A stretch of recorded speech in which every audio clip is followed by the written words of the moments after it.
What a wonderful feeling it was to own your own car. In the beginning of the 20th century, the automobile became available to the average American consumer for the first time in history.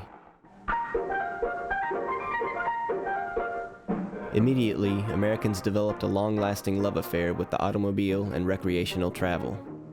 As more and more travelers took to the road, they needed places to eat, rest, and fill her up along the way. Family-owned service stations, tourist cabins, and restaurants began to appear.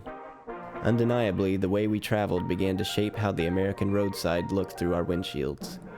But by the 1940s, the number of cars on American roads continued to grow. With so many motorists, the roadways soon became cumbersome to travel. Engineers looked to build superhighways to carry millions of motorists quickly and efficiently from place to place. Once the superhighways were constructed, roads like Route 20 and Route 9 became known as the slow way and were no longer desirable.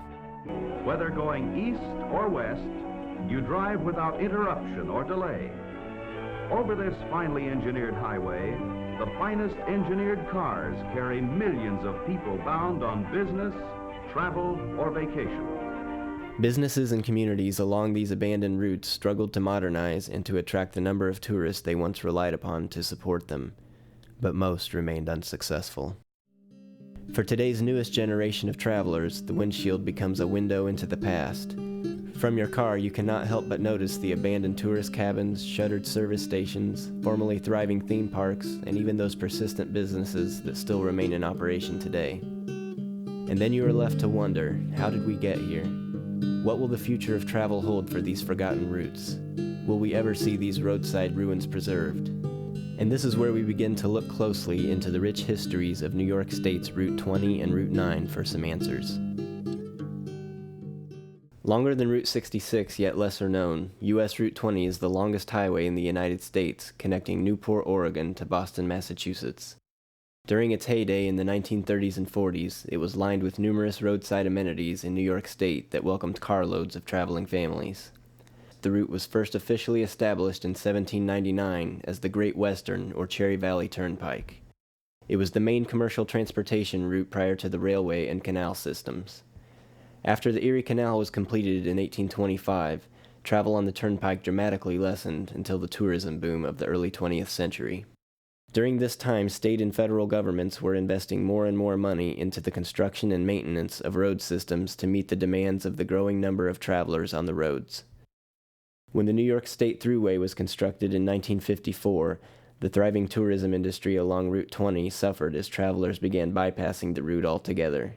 Today, a number of historic icons related to Route 20's tourism industry still remain, while the future of travel on 20 is currently being debated. When you drive down Route 20, you can't help but notice the abandoned buildings, and most of them obviously were cabins of some sort. It's sad to look at that and see it in such a state, knowing that, again, it was a place that, someone built with pride, owned with pride, and ran a business. My parents moved here in 1946, and then my dad was a mechanic for a Buick dealership, and then he wanted to start his own business. They decided to move upstate New York, so they came up Route 20 and stopped here in a little town of Duanesburg, and my parents bought a small little shack, which was originally cabins and just a little lunchroom arrangement, and then my dad built his service station. They named it Kathy's. It was named after my sister, and I remember a lot of people would come here and have home-cooked meals, and they would rent a cabin for like maybe 3 days or something like that, and they would leave after they had breakfast at the restaurant, and they would go to Howe Caverns, or they would go to the TP, or they would visit some place around this area, in Schoharie and Cobleskill or whatever. And then they would come back at night and have dinner again. And I remember them sitting on the porch, with the little metal chairs and just absorbing the evening. The most well-preserved and well-documented cabin court along Route 20 in New York is the Commodore. In fact, it is often referred to as the Queen of Cabin Courts. It was built in the 1930s by U.S. LaValle, and in 1938 survived a move to a new location along the new Route 20 in Sharon, New York. Today, the Commodore cabins have received a fresh coat of paint and are being reused as storage facilities. Because they have been so well maintained, it's easy to picture them welcoming travelers for overnight accommodations as you pass them in your car. Every afternoon by 4 o'clock, we were full. People came. In fact, I still write to the daughter of a family who came every single summer. Route 20 was the main highway to America, before the thruway came in. And of course, that was a devastation too. And that pretty much turned the Great Western Turnpike into, basically, just a back road. And a lot of businesses were devastated by it, including my parents. The cabins were, very popular until the thruway came through. And there were some motel units that started to be built of a traditional style where you had, a central office with wings on both sides and connected long buildings. I think at any period of time, people are presenting what they think is the newest. I mean, it's always modern times. So the little cabins of the mid-20s to the 30s, even before World War II, were the state of the art, by and large. And it's important to remember these cabins weren't meant for long stays. These were overnight and keep going. I think as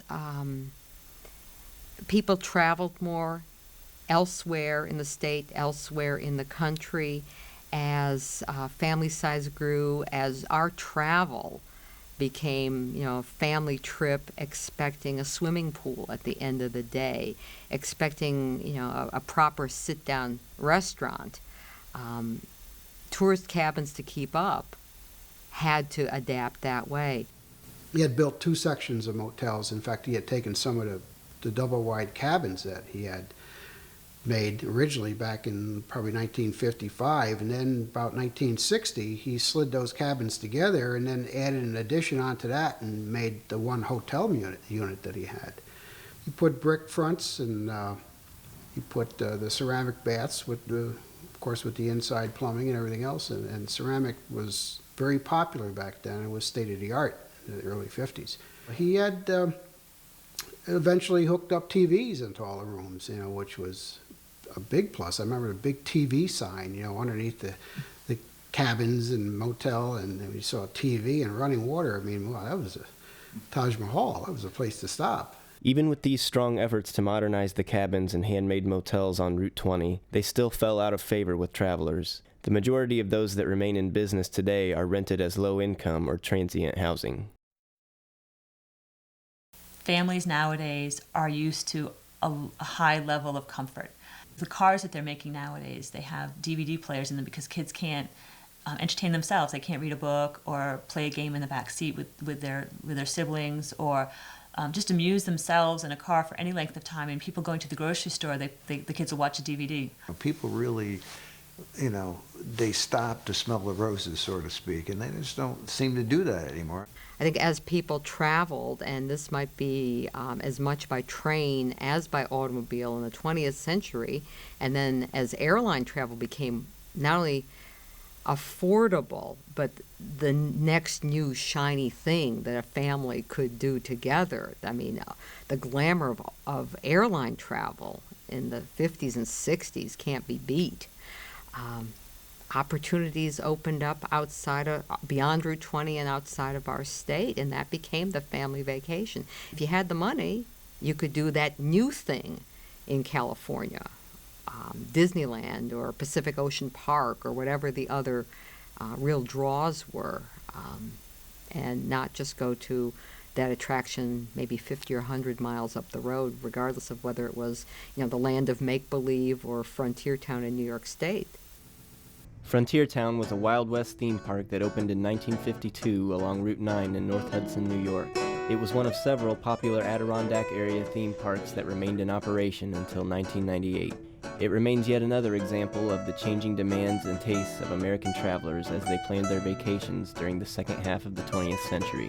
With so many other choices of theme parks and tourist destinations becoming available to travelers, and Americans' abilities to travel further distances in shorter periods of time, Frontier Town too fell out of favor with vacationers, just as the cabins, motels, and small businesses did along Route 20.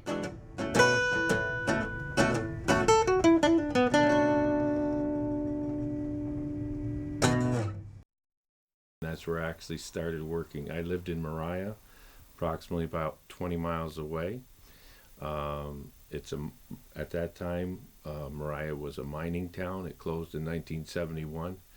My dad worked in the mines for 32 years, and Frontier Town at that particular time, which was started in 1952, was actually employing close to 300 employees in our area.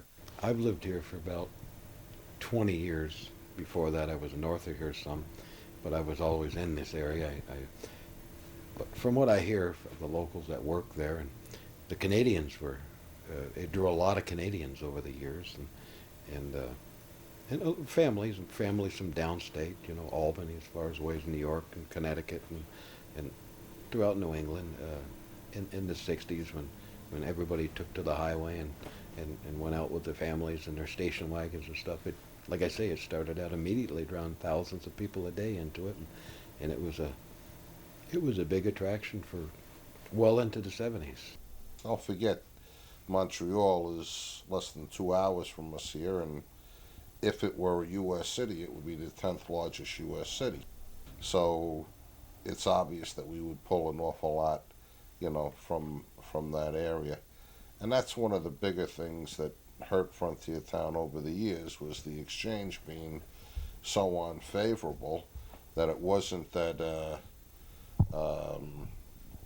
you know, there was some kind of a holdup. They just stopped coming. Originally, you had the North Pole, Frontier Town, and it was great for motorists going by to stop at all these Adirondack attractions and put these bumper stickers on. And they'd have like 4 or 5, whatever, and it's kind of ironic because sometimes they'd put them over their radiator and they'd be heating up the car, and that dumb take it off, you know, it's not going to work. But the majority, a lot of traffic from Canada, especially prior to 1972. Why I'm mentioning 1972, if you recall, that was a gas crunch, and we had a shortage of gas here in America, and we had only times when you had odd or even plates that you could actually obtain gas, and that really began to hurt Frontier Town. A lot of people around here would say that maybe when they put the Adirondack Northway in, it hurt Frontier Town. I don't agree with that. I think that since they built the new A-frame, and it's visible off the interstate, and that was the entrance to the park, I think that the I-87 coming in could have benefited them. People, you know, it was just a short drive out of Albany now, an hour and a half, and they were here. In the old days on Route 9, it was a 3-hour drive from Albany up, bumper-to-bumper traffic up Route 9. I know when I grew up, when I was a kid, there was a lot of westerns on TV, and all us kids running around with cap guns, and the cowboys and Indian was big. But like I say, back in the mid-'70s, I think that was kind of taken over by the Star Wars thing, and you know, that all changed. The kids just weren't into that kind of thing so much anymore, I believe.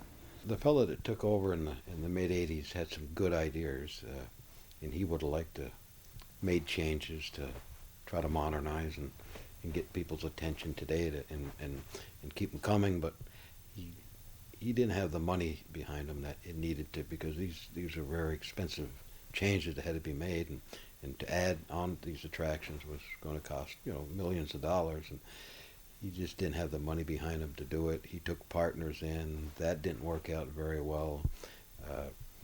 I think if somebody would have come in there with his ideas and had the money behind him, I think that he could have made the changes it would have took to keep that a place that people would still want to go to today.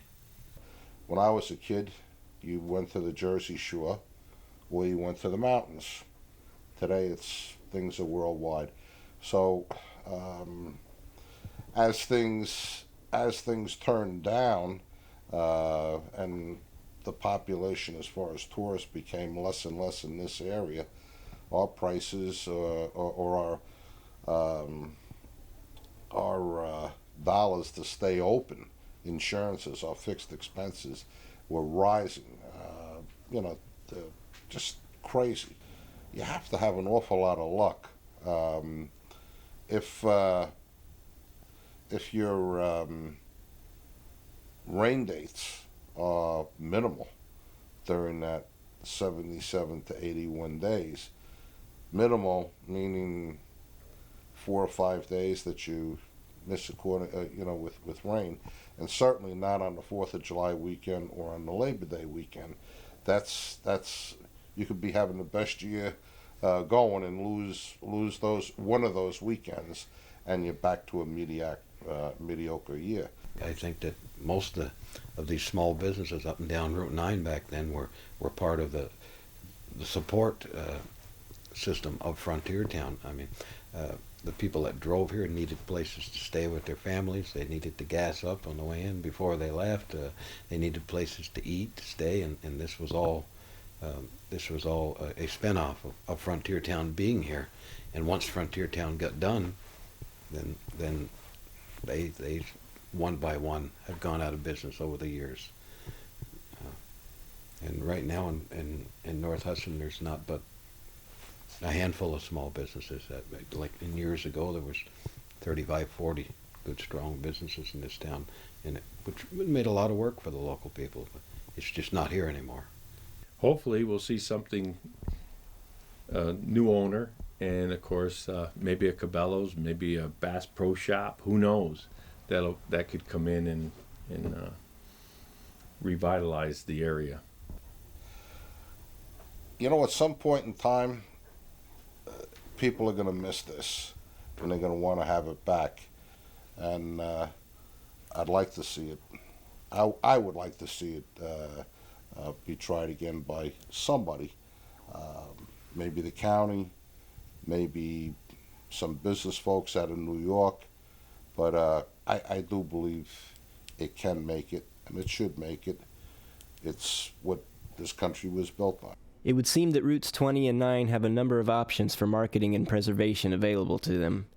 Beginning in 1926, organizations like the Cherry Valley Turnpike Association were established to promote tourism along Route 20 in New York State. Today we see the efforts of the Route 20 Association and Otsego 2000, who have successfully achieved a scenic byway designation in 2004. This was made possible with the assistance of the Preservation League of New York. The Society for Commercial Archaeology is also a resource that works to preserve America's roadside architecture. But at this point, the local efforts are in their early stages, and the sites along 20 and 9 remain vulnerable. The idea of rehabilitating some of the cabins and making them into places that people could stay at, currently, unfortunately, I think is a little bit too optimistic. I think it's a lot tougher to deal with vacant buildings, and tougher still when they're really small vacant buildings that were built for seasonal use. Those really do present some challenges for people just conceptualizing how to do a preservation strategy for them. Some buildings are preserved as museums, and it doesn't mean that there's something going on in them every minute, simply that they're left open. And we have a few cases in New York State where buildings have been moved from one place and made into a collection of buildings. Certainly, the Farmers Museum in Cooperstown is exactly that. I've never seen that done, at least not in New York State, for 20th century automobile architecture, but it's not impossible to imagine that that could happen. In my village, the Canal Street station that I've erected, I've had a very deep desire to gather up a few cabins that are along Route 20. Unfortunately, the ones that were here were dismantled and destroyed. But there's a lot of really neat cabins that don't require big moving effort. It would be a typical roadside village in a little town that would have some cabins in it, and the cabins I would probably name Kathy's Cabins. I would consider doing that, as an attraction, and people could stay there, for hardly anything, just to give you that atmosphere of what it was like. The possibility for commercial development also seems likely along 20.